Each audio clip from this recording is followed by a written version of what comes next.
समस्त सुधीजन को समस्त गुरु प्रतिमा को मोर भूमिष्ठ प्रणाम एवं उपस्थित समस्त बरण्य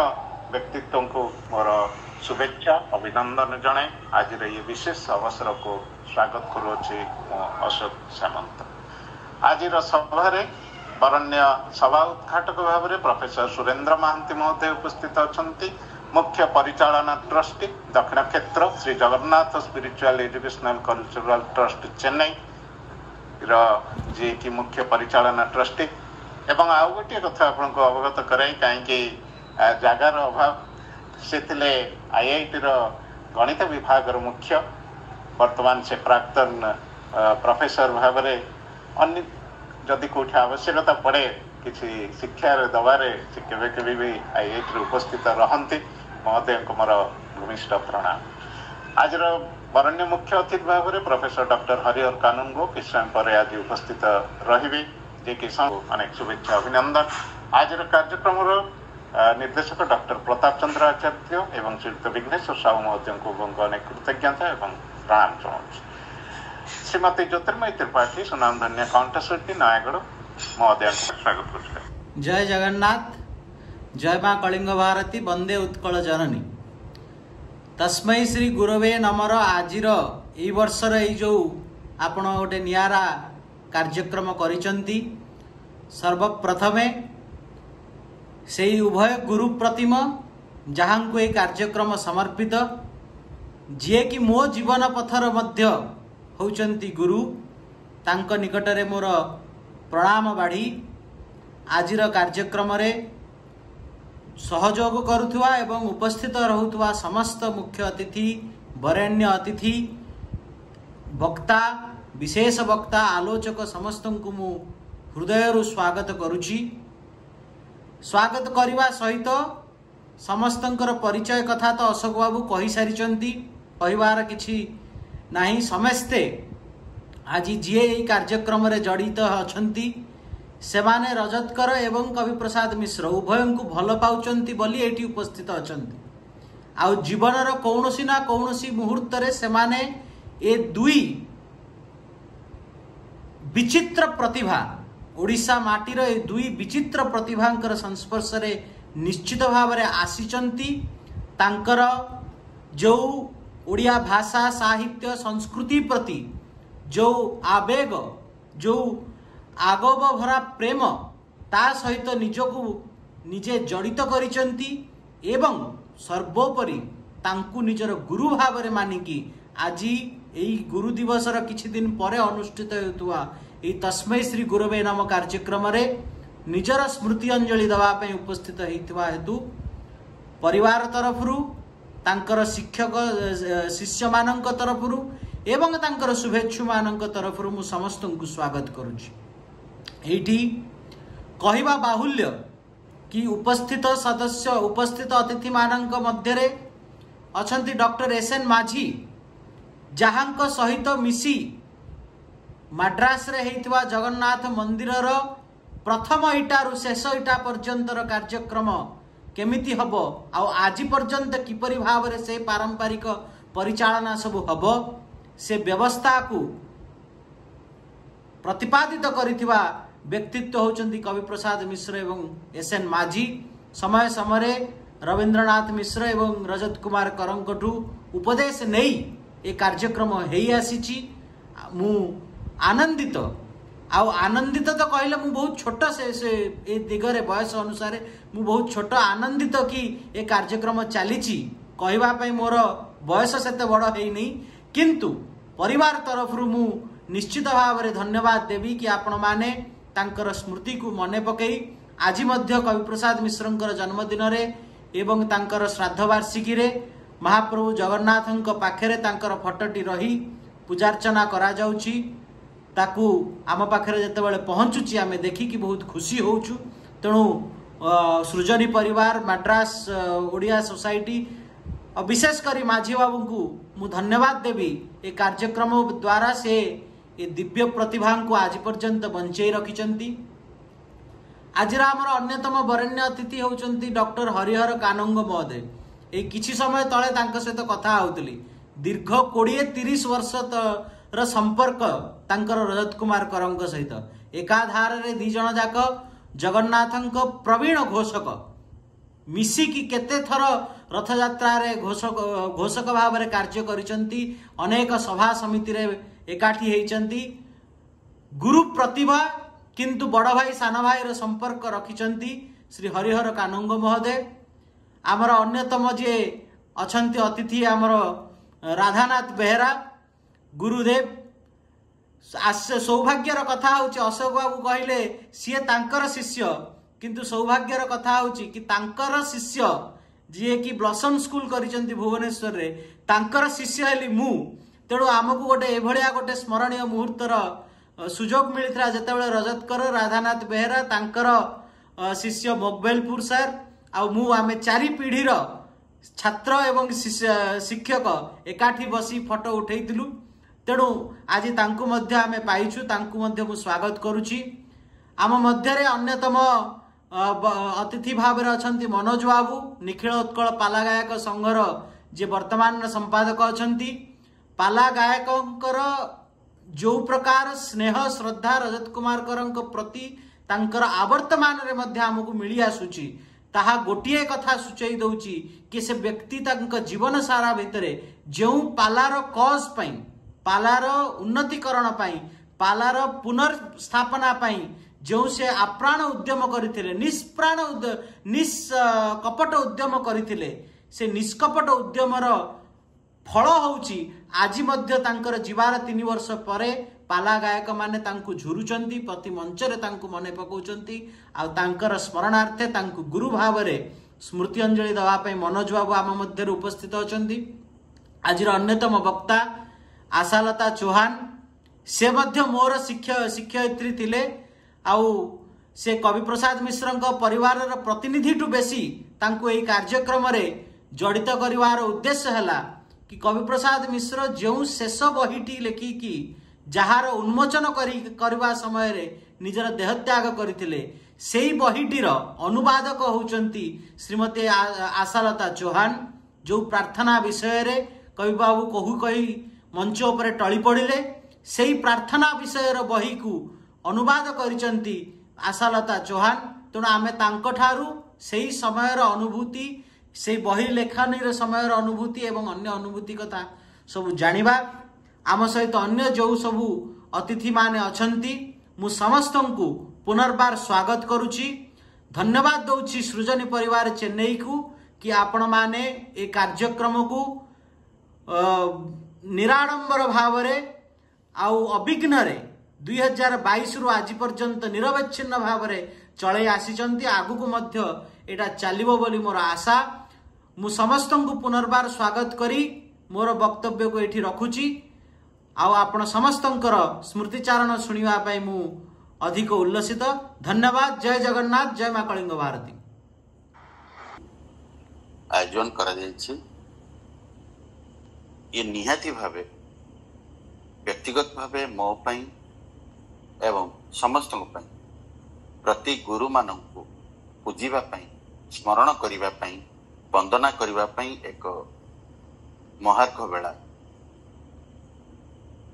उभय जहांको पाई आज संध्या समर्पित प्रोफेसर रजतकर एवं प्रोफेसर डॉक्टर कवि प्रसाद मिश्र उभय को आम साक्षात कर वर्ष पर आम जहां को देखी जहां को शुणी एवं परे परे वृत्तिगत जीवन रे अनेक सभा समिति टीवी भाष्यकार आकाशवाणी भाष्यकार भाव शुणी आसुलु आउ जहां सहित आम समस्त थिलु जहां अवदान ओडिया साहित्य ओडिया संगीत ओडिया जगन्नाथ तत्व समस्त को एक महाच्छन्न करी रखुला जहां स्वर जहां बलिष्ठ जुक्ति आउ चिकित्सा शास्त्र सहित साधारण मनीषटी को मनीष भाव में अशोक बाबू को बहुत धन्यवाद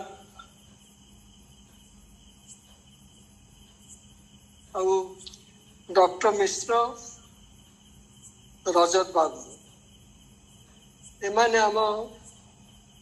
ओडिया समाज को बहुत उच्च स्तर को आनी मु मोर आरंभ डॉक्टर प्रोफेसर हरिहर कानन को मो शुभेच्छा कहूँ बसिया आम को भारी खुशी लगला सी आसी रेलवे हॉस्पिटल को उच्च धरण पोजिशन रे किंतु अन्य सब हॉस्पिटल को जाने आंध्रा महिला सभा DHS एप्पल हॉस्पिटल पर एप्पल हॉस्पिटल को से गले director education site medical education site तापर आम मानकर बहुत सुंदर इच्छा है जे आम ओडिया भाषण ताकू सुनिबा से भी आमको उत्साहित कले आम उत्कल एसोसिएशन ऑफ मद्रास आरंभ है 1983 मसीह उत्कल एसोसिएशन मद्रास रजिस्ट्रेशन है तापर आम जगन्नाथ भावना मन को आसला जगन्नाथ देवळटी केमती हम माहांगा को जाई माहांगार बरपुत्र मानक शीर्षक एक फीचर तैयारी करबा पई मतलूब बोली जेतले हमको परामर्श देथिले ताकर तालिका रे से रखिथिले हमरो प्रोफेसर रजत करम को एवं अनेक व्यक्तित्व को एवं सेठी गोटे गाँ थाए धारपुर जड़े था महादेव महांती जे कि रजतकर तांको एते माने सम्मान दियंती जेहेतु से सर्ववयस्क थिले आज थिले तांको हिथांदा पाखापाखि 105 वर्ष से भली व्यक्ति माननकु साक्षात करिवार समान दुई पद सुनिवार गोटे सौभाग्य थिला जेतेबेले आमे कर्म क्षेत्र रे अधिक मात्रा रहिलु ओडिशार जनजीवन रे गाँ गाँ जदि ओडिशार गोटे सर्वे करा जीवो विभिन्न क्षेत्र में साहित्य संस्कृति पार्ला जगन्नाथ तत्व संपर्क में गुड़े ना भितर रजतकर ना सर्वाग्रे आस चिकित्सा क्षेत्र में सेपरी अनेक वरिष्ठ ओडिया डाक्तर ना जिते हाथ गणति आसो प्रोफेसर कवि प्रसाद मिश्र ना सेमती आसवे एभली व्यक्तित्व मानक जिते सृजनी मंच पाई आ सृजनी मंचर यह एक गौरव यह एक संधीक्षण जे से माने एते बड़ व्यक्तित्व को दीर्घ वर्ष धरी स्मृतिचारण रखी आसी पूज्य पूज्य परंपरार जे यह एक महार्घ कथा एथिरे व्यतिक्रम जमा घटी नहीं जहाँ हो आसी ताहा होई आसुची एवं आमे सर्वदा ए माटी ए जाति ए व्यक्ति एवं समस्ते ओडिया जाति प्रोफेसर रजतकर प्रोफेसर कवि प्रसाद मिश्र पाद तले सब मथा नई मुंडिया मारी चली जेहेतु आज जे सभा मुख्य बरण्य सभार उद्घाटक अच्छी प्रोफेसर सुरेंद्रनाथ बाजी आमर आज सर्ववरिष्ठ मझे मझे फोन रे कथबार्ता भी हुए सहित विभिन्न समय लेखा बाहर पढ़ी मतामत दिए कथबार्ता हो परिवार सहित देखला बेलू रजत कुमार कर सार वक्तव्य जिते आकाशवाणी धारा बरणी दिखती से नन्ना सहित घर समस्ते वॉइस से तो टेलीविजन नथिला रेडियो रे शुणु एवं वॉइस टी शुणु शुणु नन्ना कहती रजत कर कहते कि कहती गाना परवर्ती समय जो प्रार्थना चैनल है प्रार्थना चैनल रे रजा सार बादीपाला एवं बंधु साहित्य विश्लेषण गुड़ाक सब नाना मन दे शुणती आम समस्ते शुणु मझे मझे मुझे सहित मतामत भी दिया करे कवि प्रसाद मिश्र सार वक्तव्य प्राय जयपुर रे सरस्वती पूजा दिन जगन्नाथ मंदिर प्रतिष्ठा उत्सव हुए ବହୁତ ଥର ସେ ଆସିଛନ୍ତି, ମଝିରେ ମଝିରେ ଅନ୍ୟ ସମୟରେ ବି ସେ ଆସନ୍ତି। ଯାହାର ଐତିହ୍ୟ ଅଛି, ଭଞ୍ଜ ସାହିତ୍ୟ ଅଛି, ବାରବାଟୀ ଦୁର୍ଗ ଅଛି, ଓଡ଼ିଶାର ସଂସ୍କୃତି କେମିତି ଇଂରେଜମାନଙ୍କ ସହିତ ଦ୍ୱାରା ଧ୍ୱଂସ ପାଇଲା, ବାରବାଟୀ ଦୁର୍ଗରେ କେମିତି ଧ୍ୱଂସ ପାଇଛି ଏବଂ କିଛି ଓଡ଼ିଆ ମଧ୍ୟ ଚକ୍ରାନ୍ତ କରି କେମିତି ବାରବାଟୀ ଦୁର୍ଗଟାକୁ ଘୋଳେଇ ଦେଲେ ତା ସମ୍ପର୍କରେ ଯେଉଁ ଆଲୋଚନା ଏବଂ ବାରବାଟୀ ଦୁର୍ଗ ସହିତ ବଙ୍କିଂହମ୍ ପ୍ୟାଲେସର ଯେଉଁ ସାମଞ୍ଜସ୍ୟ, ଯେଉଁ ତାର ଚିତ୍ରଟେ ବି ଦେଇଛନ୍ତି, ତା ସାମ୍ନାରେ ଫଟୋ ଉଠେଇକି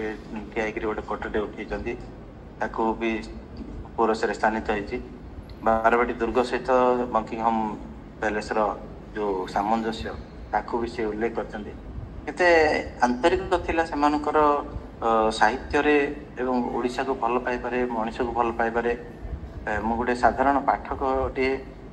ତାଙ୍କ ସହିତ ଯେତେବେଳେ ଫୋନରେ କଥା ହୁଏ ବହୁତ ସୁନ୍ଦର ଭାବରେ ସେ କଥାବାର୍ତ୍ତା କରନ୍ତି ଏବଂ ଓଡ଼ିଆ ସାହିତ୍ୟକୁ, ଜଗନ୍ନାଥଙ୍କୁ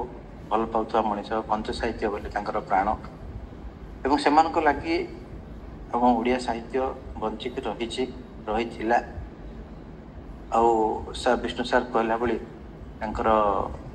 ଭଞ୍ଜ ସାହିତ୍ୟକୁ ସମଗ୍ର ଓଡ଼ିଶା କାହିଁକି, ସେ ଯେତେବେଳେ ପୃଥିବୀର ବିଭିନ୍ନ ସ୍ଥାନକୁ ଭ୍ରମଣ କରିଛନ୍ତି ଭଞ୍ଜ ସାହିତ୍ୟ ଏବଂ ଜଗନ୍ନାଥ ସଂସ୍କୃତି ଉପରେ ବର୍ଣ୍ଣନା କରିଛନ୍ତି ସେଇଠି। ଆଉ ଆଜି ଭଞ୍ଜ ସାହିତ୍ୟ ଗୋଟେ ନିର୍ଦ୍ଦିଷ୍ଟ ଏରିଆ ଭିତରେ ସୀମିତ ହୋଇ ରହିଯାଉଛି, ରହିଯିବା ପାଇଁ ଚକ୍ରାନ୍ତ କରାଯାଉଛି, କିନ୍ତୁ ସେମାନେ ସବୁ ତାର ପ୍ରବକ୍ତା ଥିଲେ। ସେମାନଙ୍କର ଓଡ଼ିଆ ସାହିତ୍ୟକୁ, ଭଞ୍ଜଙ୍କୁ ଛାଡ଼ି ଓଡ଼ିଆ ଅସ୍ମିତା କେବେ ବି କଳ୍ପନା କରାଯାଇ ନପାରେ। ମୁଁ ଗୋଟେ ବକ୍ତାଙ୍କର ବକ୍ତବ୍ୟ ଶୁଣୁଥିଲି, ସେ ଭଞ୍ଜ ସାହିତ୍ୟ ବୋଲି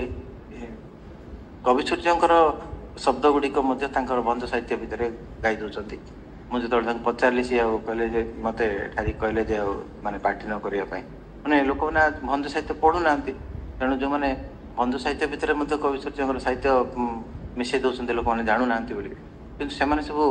ନିରୁକ୍ତ ସାହିତ୍ୟିକ ମାନେ ଥିଲେ, ଯେଉଁମାନେ ସବୁ ଭଞ୍ଜ ସାହିତ୍ୟକୁ ପଢ଼ୁଥିଲେ ଏବଂ ଆଲୋଚନା କରୁଥିଲେ।